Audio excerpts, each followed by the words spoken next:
justice, inclusion at the institutional level and in national projects. He's also a full professor and former department chair of Education, Culture, and Society, and holds joint appointments in the Ethnic Studies program, the African American Studies Division, as well. So, one thing that I do want to just make sure we say about Dr. Smith is that Dr. Smith clearly his work is not just located in the realm that he was trained in psychiatry, in the mental health field, but it has really crossed a number of different places. So it is embedded in African American studies. It is in the medical field. It is in the psychological field. It is in the social work field. And one of the things that we really want to do at the Kirwan Institute is to highlight concepts just like this that are cross and interdisciplinary, and can have impact even if it did not originate in the discipline that you are most familiar with. So without further ado, I'm going to turn it over to Chicago native, Dr. William Smith.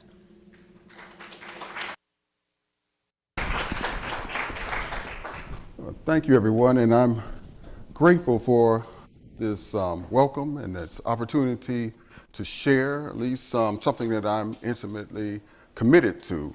And thank you for all the people who are joining us online. I am William Smith. So I understand that I have about, 40 minutes to talk. So I'm going to try to speed through some of these slides. First, I want to always start out with what is the mission of what I'm going to talk about. Hopefully, if I'm successful, then I'll accomplish what these goals are.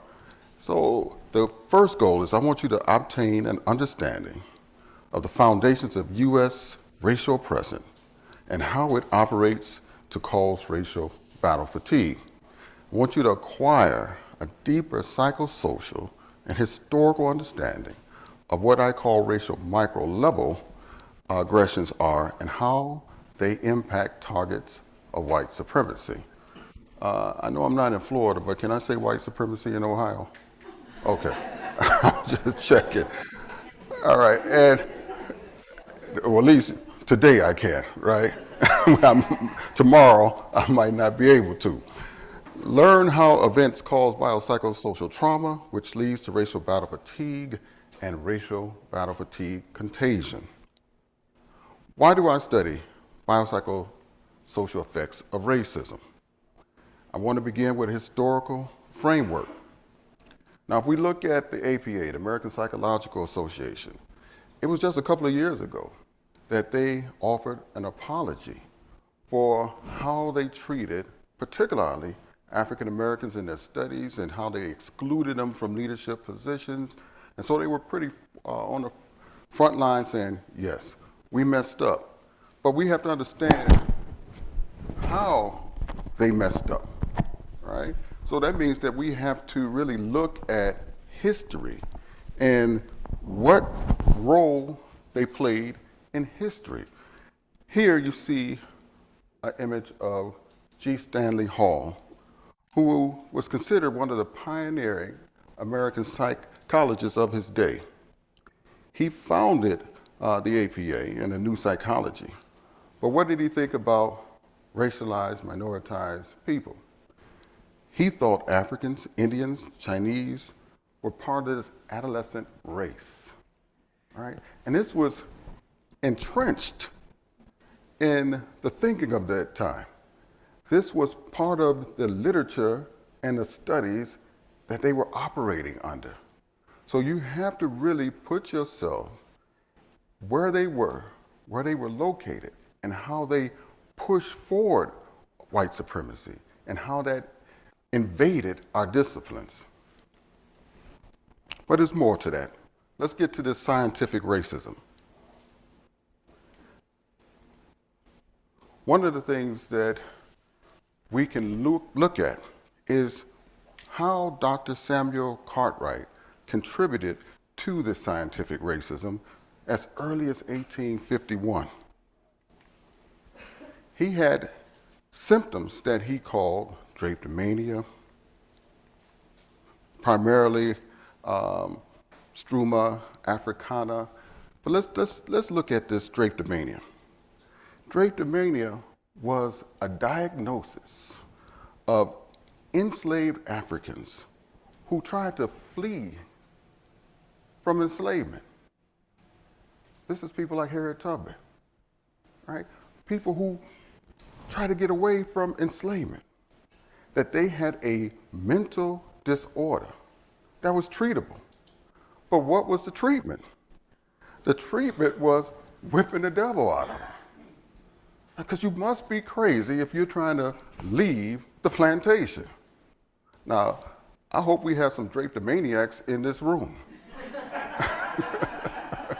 Because we need to get off the plantation, whether it's in our minds, our hearts, or our behaviors, right?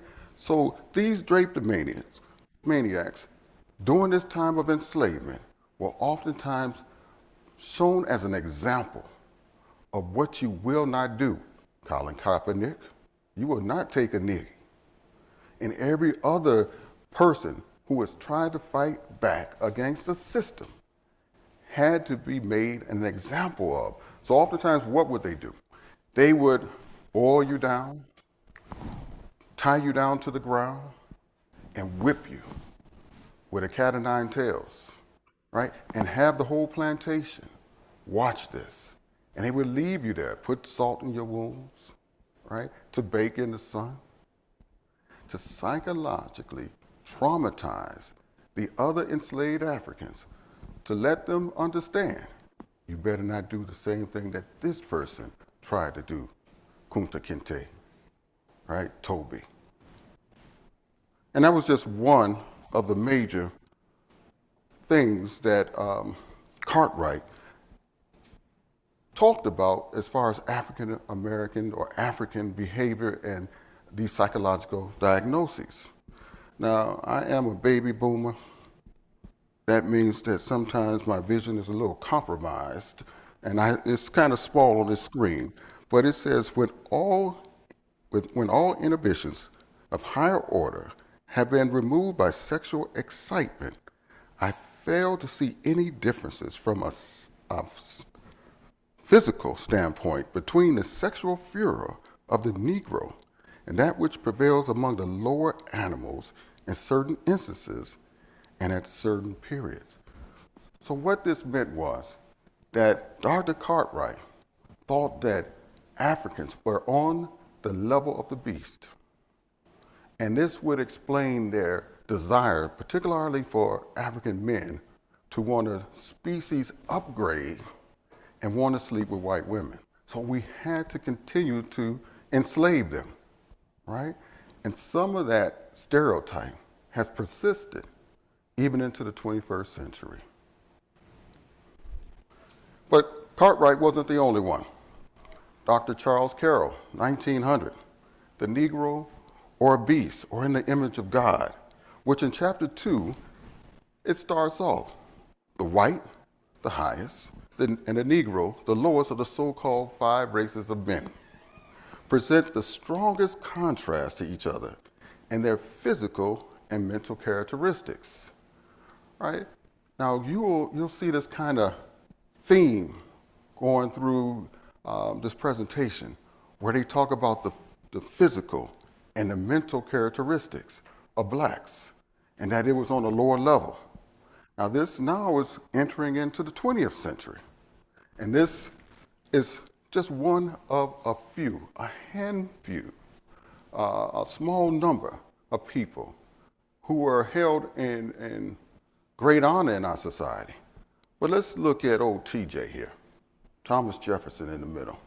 He says, blacks smell bad and were physically unattractive, required less sleep, were dumb, cowardly, and incapable of feeling grief.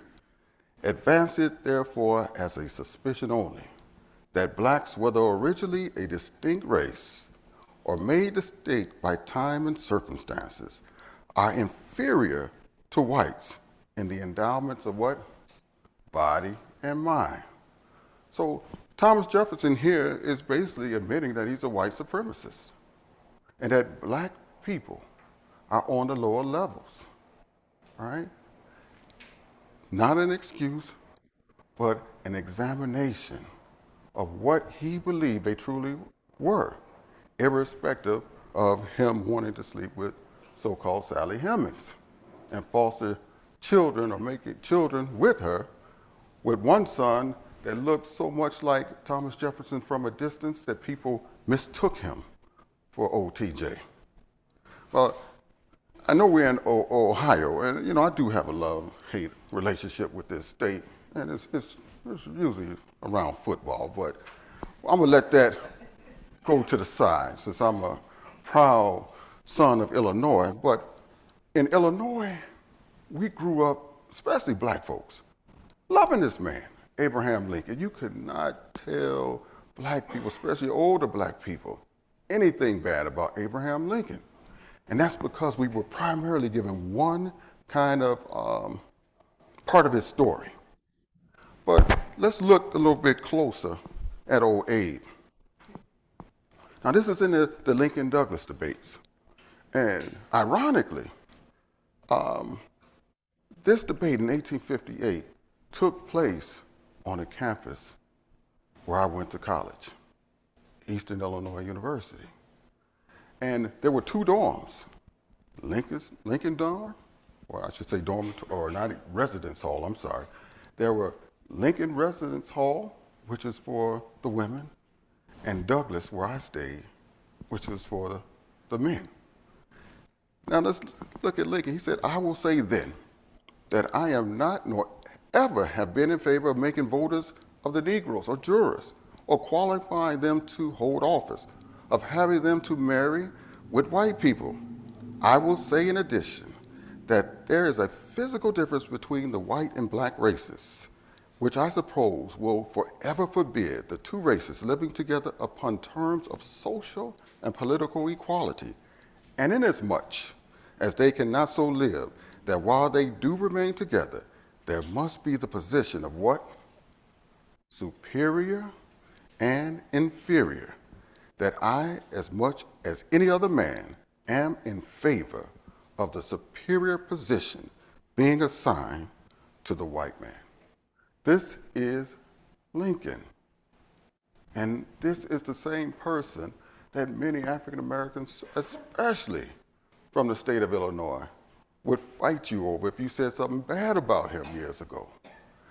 But this is another side of Lincoln. While Lincoln was an abolitionist or a person who did not support the institution of slavery, he also was a white supremacist. So people are complex. Jefferson, Lincoln, they have multiple sides. They can fight against enslavement, but not fight for civil rights. They can fight against an institution, but not believe that you should have equality within it. And you might see examples of that today in our own time. Now, I want you to think about this, because I grew up in a family where my mother was a Chicago public school teacher, and I grew up in a house that had books, a library of books. And we had what was then called a black encyclopedia. And my mother never forced reading on me, but those books look enticing, right? 100 facts about the Negro that you never knew. I needed to know what are these 100 facts? And are there more? All the different people in that black encyclopedias, right? Jet and Ebony magazine in the house. My father was one of, this is not working, but my father was one of Dr. Martin Luther King's bodyguards, chief of security during Operation Breadbasket under Reverend Jesse Jackson. And so now think about this. A teacher, Chicago public school teacher, chief of security, is that good?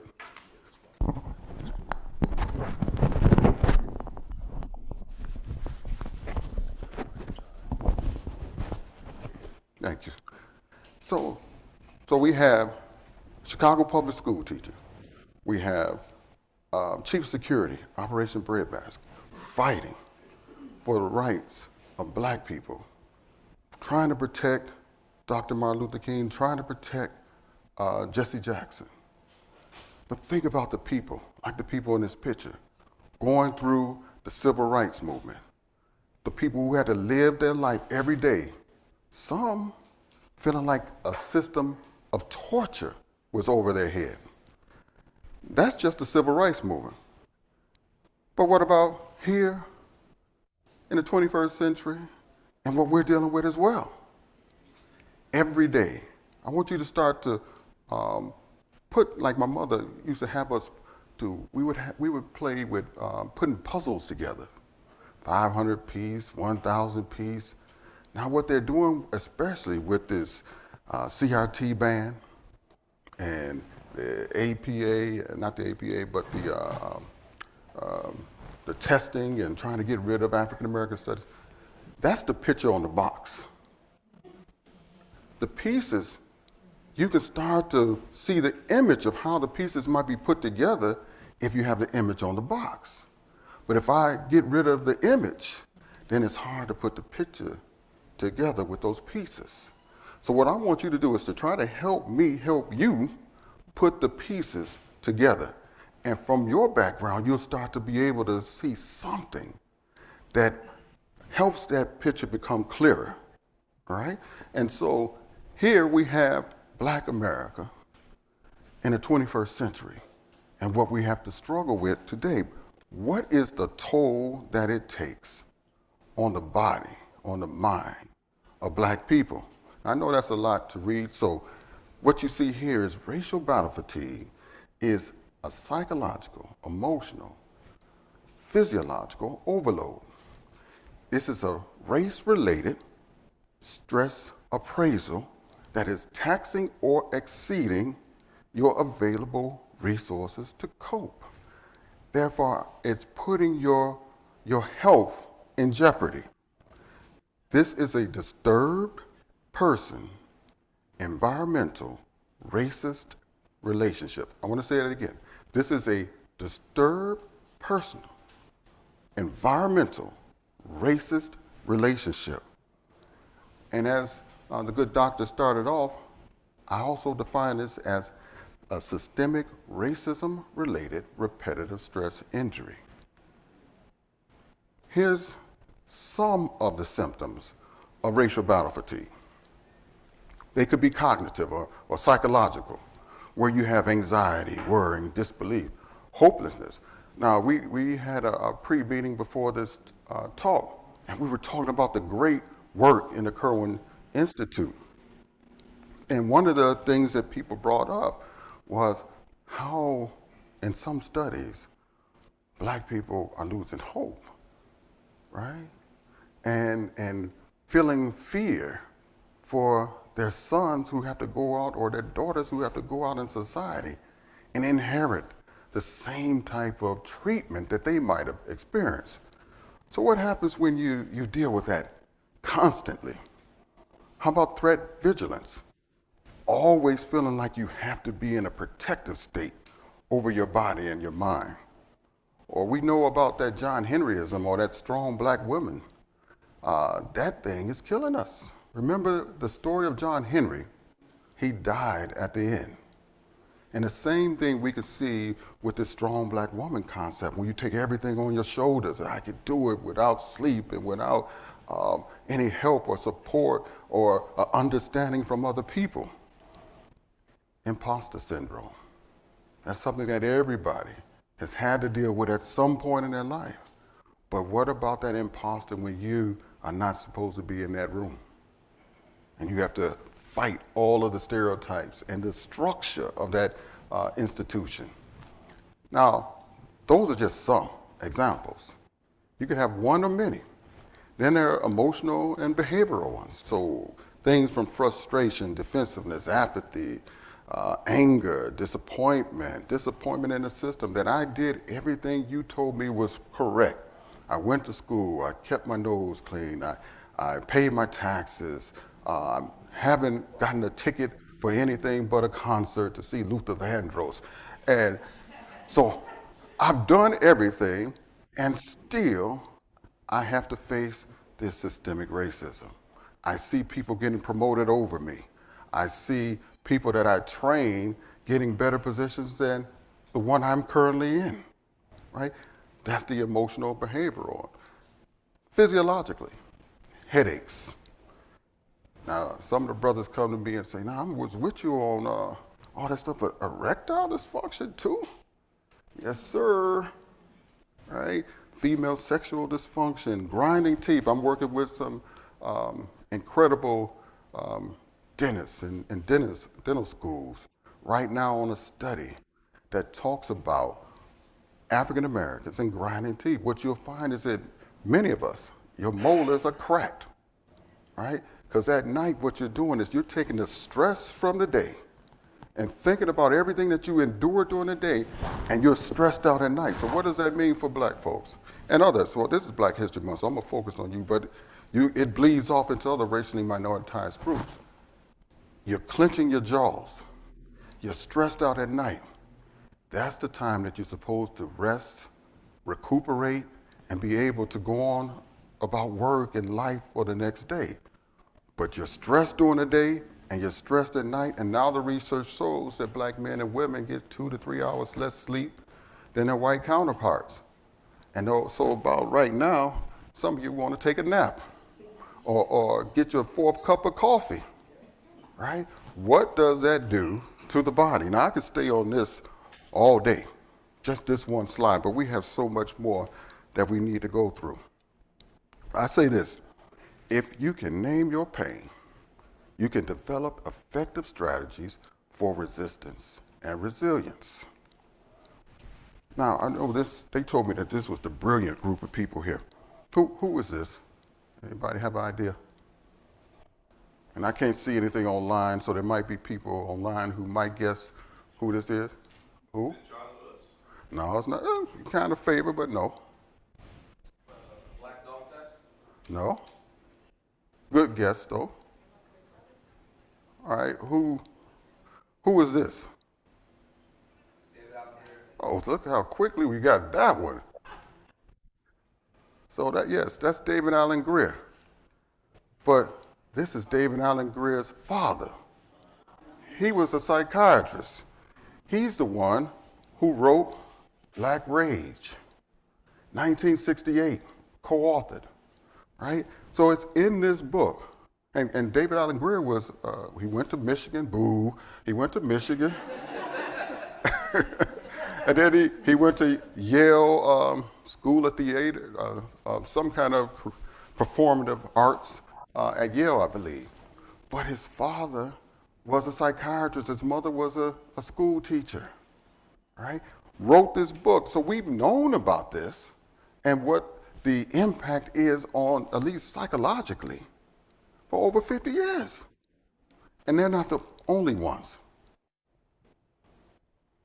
Racism is a public health crisis. I do have QR codes on there so the people online, they can check my sources, or people in the room, you can see where I'm getting this information. I've been saying this for over 20 years. My mentor said it for over 60 years. Finally, now the CDC and others all are saying that racism is a public health crisis. So what do? The good Dr. Williams said, just imagine a fully loaded jumbo jet with 220 passengers and crew taking off and crashing today. And the same thing every day, every week, every month. That's how many black lives we're losing in a year, just to racial battle fatigue. Our lifespan are compromised. Education and income are not protective factors for us, and particularly for black men in predominantly white, when you add on predominantly white communities.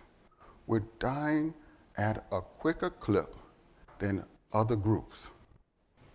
Now, my mentor, the great Dr.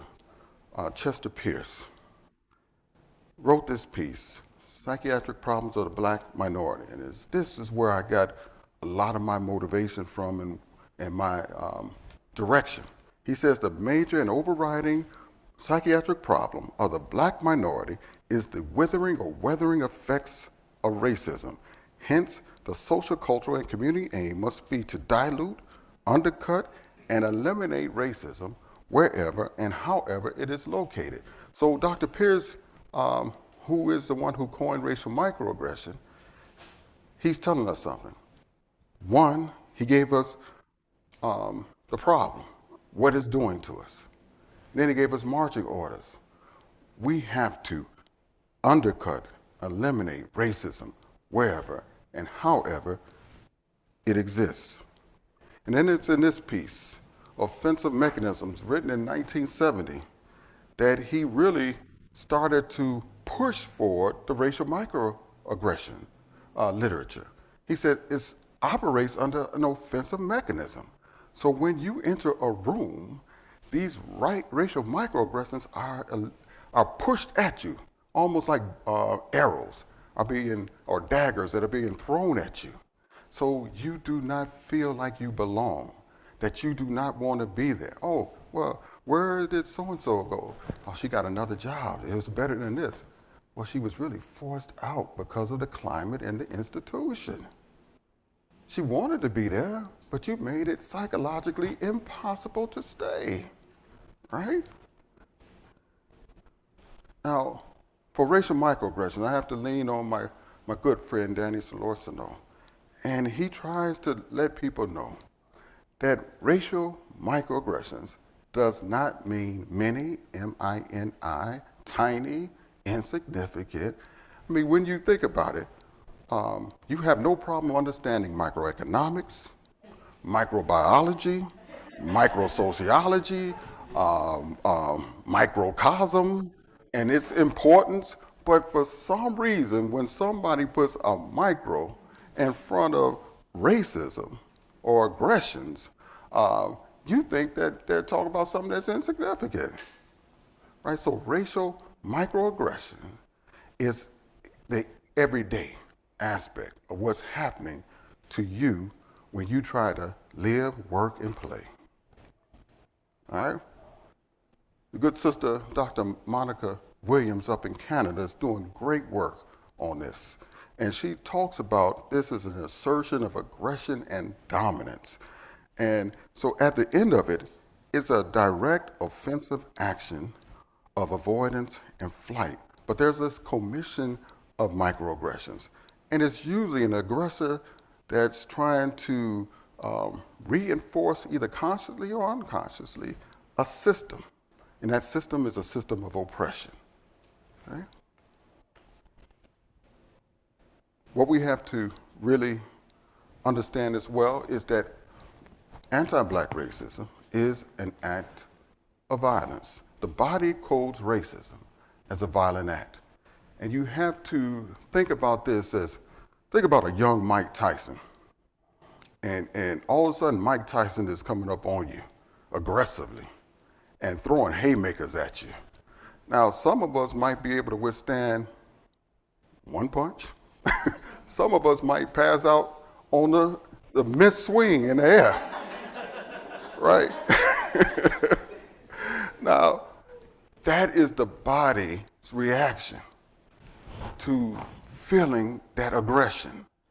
And racism, anti-Black racism, is an act of violence. And the body's system is wired to try to fend itself off. But when you're overwhelmed with that aggression, you can't do anything but surrender most of the time. And that causes a huge impact on our system. I call anti-Black racism as an injurious and specific stressor that pose violent threats to the biological, psychological, physical, cultural, and social health and the associated interlocking identities of the person. And this could mean anti-Black misogyny, anti-Black misandry, anti-Black queerness, anti-Black albinism, and anti-Black classism. And as you saw scrolling on the side, we also have to recognize that racial battle fatigue addresses many other groups as well. But for this presentation, we're focusing on Blacks. So what does that mean to focus on Blacks? 10 minutes, thank you. All right, I'm gonna have to speed up. we have to racially socialize our kids. When we ask them about, have you talked about being careful when dealing with the police, you can see 74% of black people are saying, yeah, I had to have that talk about both hands on the steering wheel, right? What you supposed to do, how you supposed to do when the police confront you. The major goal is to come home alive, right? We're going to skip that, but this social determinants of health really is the racial determinants of health, as I look at it. Trauma is not a story. Trauma changes the brains. The amygdala, I mean, let's think about this. If you're driving in a car, you got the one person who's the driver, and that person is a little scary. They're cautious about how they drive. They don't want to go into places that they don't know, no matter if they got the GPS. And they're always like, you know, something's going to happen. I feel it, right? And then the prefrontal cortex is the person who's like, well, I'm strapped. We okay. You know, I got a gun. I can fight. But they're going to be the person that going to say, oh, whoa, whoa, whoa, put the brakes on. Let's stop. There's something that doesn't feel right at this moment. Now it's the alarm that triggers the brakes. And then the hippocampus is, if all of this is going on so much, our memories start to become disjointed. We have memory loss, and I'm going to show you a slide on black women in a second. So I'm going to do, you know, if you're a person of my age, who most of us as African Americans grew up in a black church, the preacher often would say, I'm going to cut across the field, right? And try to get to my conclusion. But this is talking about the brains of black women and racism.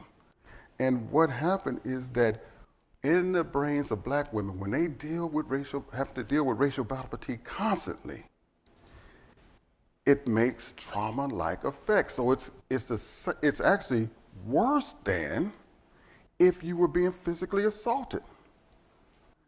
So studies after studies and the good work of Dr. Fani at Emory is showing this, how it operates in the mind, in the brain.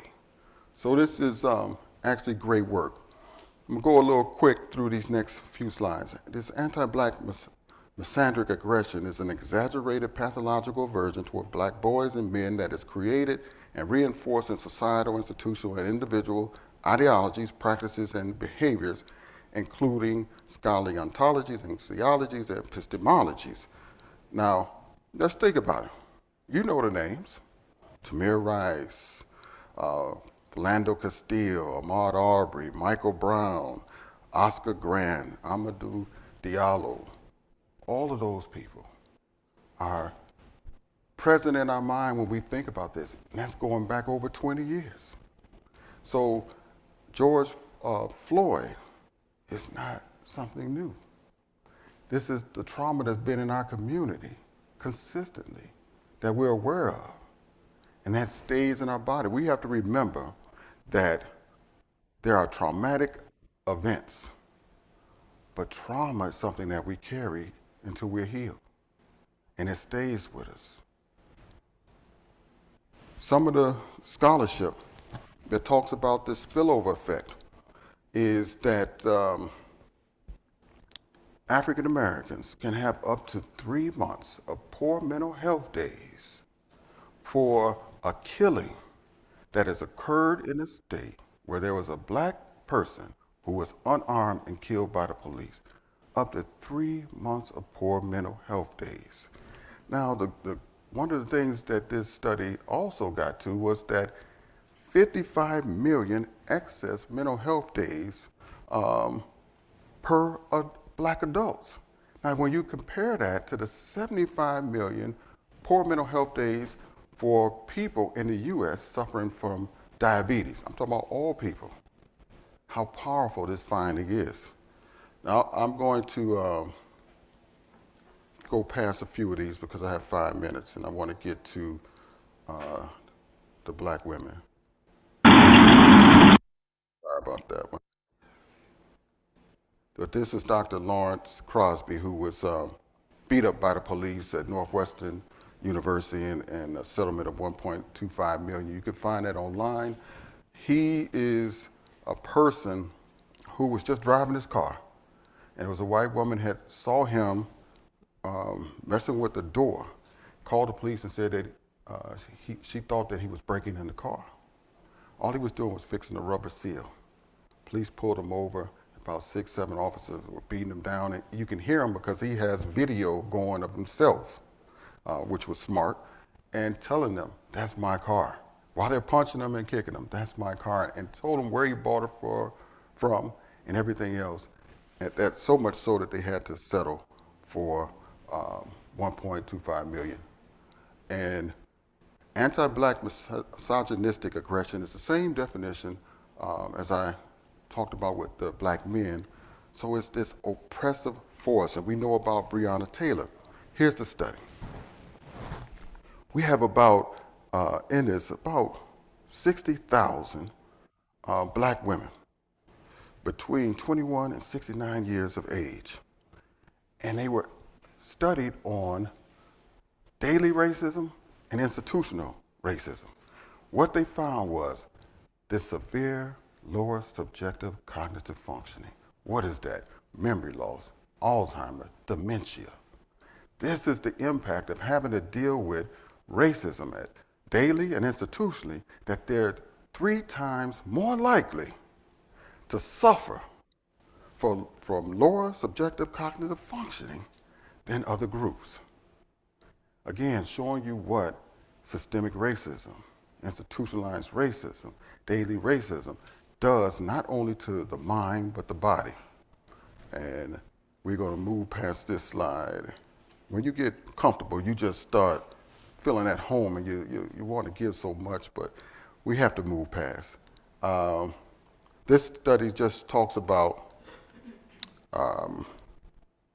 that it's not just locally, but it's also nationally. And I can't seem to forward the presentation anymore. Let's see if I can do it here. There we go.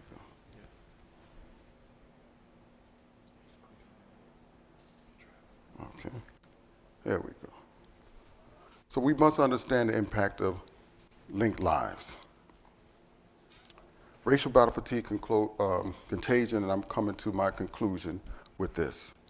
For those people who are advocates and policy makers around this area, what you have to understand is that you can have, even if your life feels great, you got the big house, a nice car, nice office, corner window, is that you can have racial battle fatigue contagion, burnout, decline in effectiveness, loss of motivation, increased stress and anxiety, lost hope and empathy, and decreased resilience. So you have to take care of yourself. How do you do that?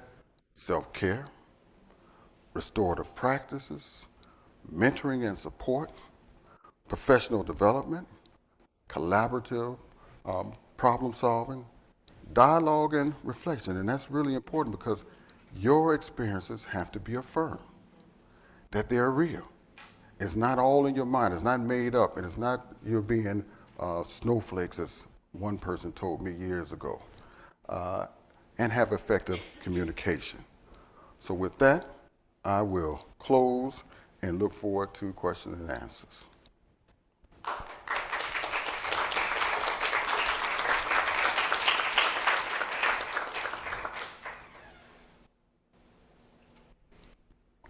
if you're in the room, Maureen has a microphone, and she's helped me to bring it to you so that you can be heard. And then online, we also will be taking questions, and so we will forward those as well.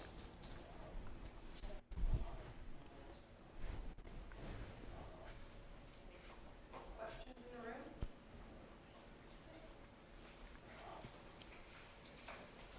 Thank you. My name is Travis Nixon, assistant to the chair of the English department. Thank you for your presentation and being here today. Two questions. The first one, when you talk about Thomas Jefferson and Lincoln and other historical figures, those that have statues that we've torn down in the last couple of years and try to rearrange, are we as black people supposed to divorce ourselves from these historical understandings of the historical figures and trying to reconfigure and rearrange newer understandings? So, for instance, Jefferson and adding in the rape of Sally Hemings and the fathering of the children and things like that, and of Lincoln freeing the slaves but not necessarily seeing black people as equal.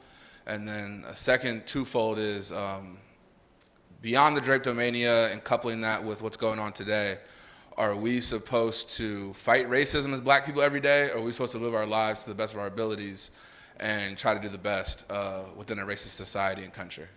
Thank you. Hey, thank you for the question. I have to lean on LeBron Bennett Jr., great historian, and Dr. John Henrik Clarke, another great historian. And they say all we have to do is tell the truth about history. And history is complicated, it's complex, it has moving pieces. But usually there's this saying about the person who controls things, tells history and all that, but we still have a history and herstory that we can share. And it's there. We just have to tell it better. They were her property. Great book. This sister came out with that book that said, look, wait a minute, hold back now.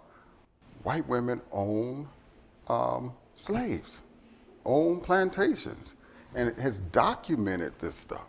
And so it gave us a better understanding. When I've done genealogy now for about 40-some years, and I've been able to trace that back to plantations and see in wills that the men will get the land and the women will get the property, slaves.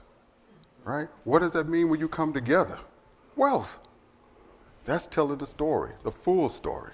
Second part was, do we fight racism or live a happy life? I think fighting racism offers an opportunity for a happy life, right? So we could do both. We've been doing both. If you study our history, that's been the history of America. America was born on anti-blackness from day one, right? And anti-indigenous people as well. But anti-blackness, we've been fighting that all of our time in this country. So we know how to deal with it and how to fight. But we have to tell our stories, and we got to look for moments of happiness where we could come together collectively. In a national study on black women and racial battle fatigue, they said they find their safety and their wholeness and their humanness when they can be at home in a protected environment around their family and friends. So those are more in other moments. If I started playing the wobble up here, that's how, you just want to get up and you want to dance with it, right? That is collective energy. Touch, movement, all of those are healing. So we have to look at those things that we've done that have worked for us and then find ways that we can continue to perpetuate that for health. Thank you, Dr. Smith. I do have an online question. Is racial battle fatigue a DSM diagnosis?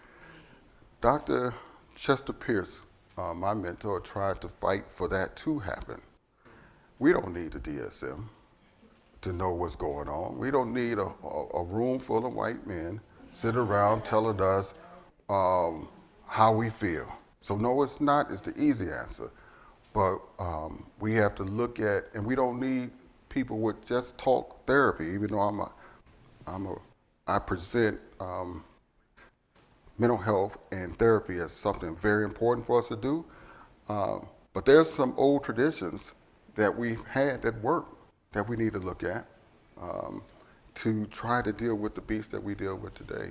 One of the things that Dick Gregory and Kwame Ture, Stokely Carmichael, told me directly in a conversation is that we had plans for the march, all right, those big events, but we never planned for the day after.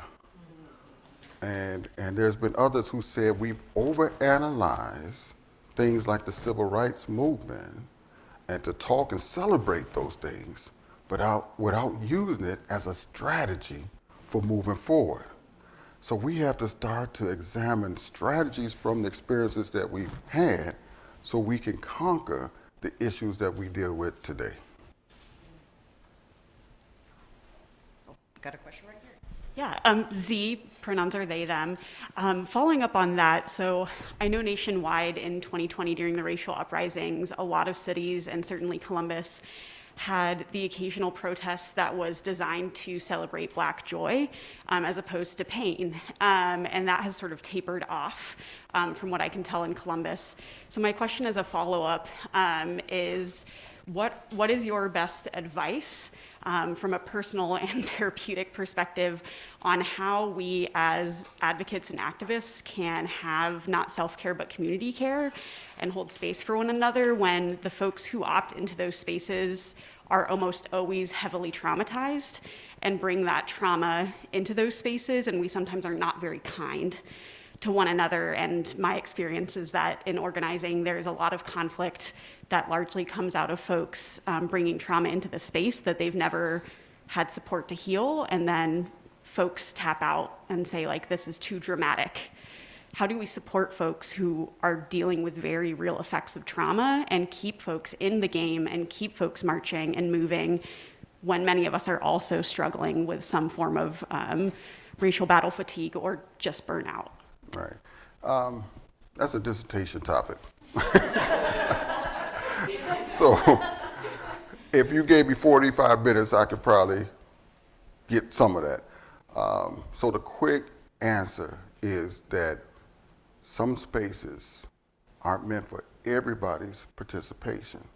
So you have to show up where you can show out the most, where you can give the most you have in a healthy way. And then there are going to be times when there are people who are still carrying trauma. Until you deal with what's going on inside, you're not healed. Healing comes from, and you saw some of the things on the slide that I had, there's a lot of conditions that we deal with, right? High blood pressure, diabetes, all of those type of things. So people are coming with those type of things into some of these settings. And there might be times where the dialogue isn't going to work, but you still have to have an understanding of what they're dealing with, a respect for their experience, and affirm that. But then you have to get back to the order of the day, right? But there is, I believe personally, that there are places that people belong, where they can do the best that they can. So sometimes in some of those, the way things are shaped or organized, it's not the best space for them. But there is a space, and their voice should be recognized. We were talking about in the car about young people. You know, young people's voices and the way that they look at this and how they get the word out and the messaging behind it is powerful in ways in which we've not been able to utilize in previous generations. So they have to have a seat at a table, and they also need their own table, right? We have a couple other questions from online. So Dr. King and Dr. D'Angelo talk about the white liberal and progressive liberal, respectively. So with that, how do we deal with those who want to be our allies, in quotes, but may be extremely apprehensive of entering the community with the potential ally?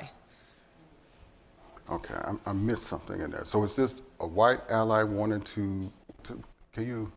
Yeah, so they're asking, how do we deal with, white liberals, white progressives who want to be allies, but are maybe extremely apprehensive about entering that ally space, I think is the question. Okay, and I'm gonna talk more about this tomorrow, but I think it's hard. I think part of the answer to that is there's a lot of good white folks who want to be allies. They'll come to a Kerwin event, get motivated, but this isn't the Holiday Inn Express. You can't go do brain surgery just because you heard one lecture, right? Or you went to one African American studies class, right? That's not how these things work. So you have to do it just like you build your resume. You're not going to apply for a job that you've only had one little certificate in and think that you're going to be the CEO.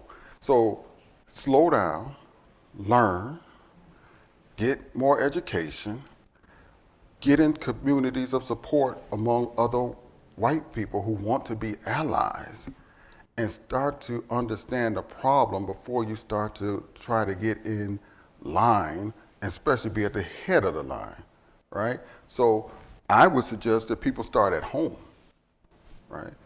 Educate yourself, educate your children, educate those significant people that's around you, your churches, your religious institutions. Try to push it where you are. We're still in a heavily segregated society, right? And since we are in one, then you need to make those changes where the segregation occurs. And the systemic racism. It's not a whole bunch of people that look like me that's keeping out the diversity within these institutions, right? As intentional as you are to try to keep either indirectly or directly people out, you got to be intentional about how you include them and say, what are we doing wrong that we don't have the brilliance of the diversity that represents our country in these spaces? And I'm talking about all forms. Question here in the room. I have a quick question. I love all the definitions and things you've given today, and I've learned a lot. What do you do in higher ed in these institutions, like where you work and like here at The Ohio State University, when I have DEI battle fatigue? I am so not wanting to participate in all of these DEI sessions. It's like, I'm not learning anything new. I grew up in the South across the street. My neighbor across the street and next to me were KKK members. So I'm used to this. But what do you do to help other people? Because I don't feel like I need it. And I work in the College of Public Health, and all we deal with is social determinants of health. Right. So what's a good suggestion for that? I don't know if it's being delivered well at higher institutions. We go to another training, another this, and it's like nothing's changing. So, or you don't see how that's, being implemented in the system. Yeah. I have two answers to that. One is a community-based answer that I would give, and I'm not. The other one is the Ohio State University one, academic setting that I'm going to give. And that is, their students are very powerful, right? Students can demonstrate and change institutions. That's usually where institutional change occur. When it's just a bunch of old folks in a room, it tends to take a slower amount of time. Some people don't want to compromise their closest to whiteness. Like I said, the nice car that they're able to drive up in, that air-conditioned office and other things. So I'll do something, but I ain't gonna push too hard because now I'm in this space. Now, we have to make those seats uncomfortable. And students can do that. And when institutions do not like bad PR, and then they want to feel like the Ohio State University. I heard that the. So if you want to be prominent and you want to be a leader, I mean, the Kirwan Institute has done it for 20 years. And some of the College of Education here with the great faculty that you've had, Dean Pope has made it possible that excellence can look different in different shades, right? And so that College of Education is on fire with the kind of scholarship that it's had. So we have to have this understanding of what it means to have excellence show up in different ways. And when people start, it's unfortunate that some of this stuff is economically driven, right? And they won't do it until they feel a pinch in the pocket, right? But if students put pressure, and if institutions like to celebrate the status that they think they are, then they'll start to say, okay, I better respond to these external pushes before they get too hot, okay? Thank you very much. We are at the 1 o'clock mark, and we promised you an hour, so we don't want to take any more of your time. But thank you so much for joining us, both in person and virtually. And can we give another round of applause for Dr. Smith?